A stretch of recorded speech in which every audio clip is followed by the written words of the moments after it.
Britain pride.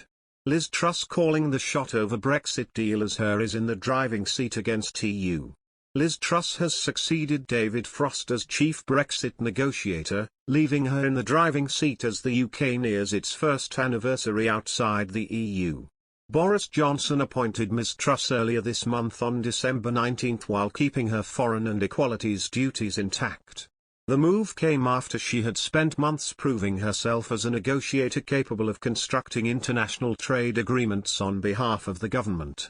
While the new position is a step up from her previous briefs, it charges her with a series of tasks her predecessor struggled to tackle during his 9 months in post. First task, the Northern Ireland Protocol. The government developed the Northern Ireland Protocol to preserve borderless passage between the country and the Republic of Ireland and, in turn, the Good Friday Agreement. The protocol has divided the ministerial ranks, however, as it keeps Northern Ireland within the EU's customs union. Officials perform goods checks at ports, with a line drawn through the Irish Sea, something to which the government objects. Lord Frost failed to make much headway in this area, meaning the minutiae of the protocol falls to Ms Truss.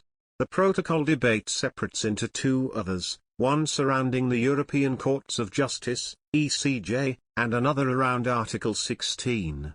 Second task, EU Courts of Justice oversight. The ECJ is working with the European Commission to oversee the protocol.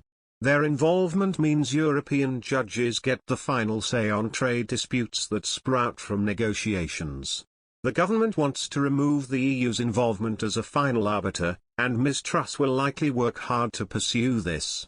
Speaking to Express.co.uk, Steve McCabe, Associate Professor at Birmingham City University's Centre for Brexit Studies, said people should not expect her to back off from conflict with the EU. Ms Truss has confirmed this herself after holding talks with European Commission Vice President Maros Sefcovic.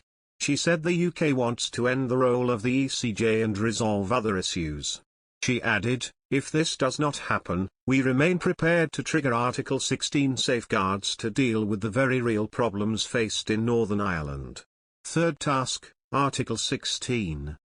Lord Frost, despite threatening it as a very real possibility, never triggered Article 16. The article is attached to the protocol that would allow both parties to suspend agreements contained within. They can only trigger it should they discover it causes economic, societal or environmental difficulties. Ministers have previously claimed that aspects of the protocol meet this requirement but never used the option. Dr. McCabe said Ms Truss may not have been bluffing in her recent statement.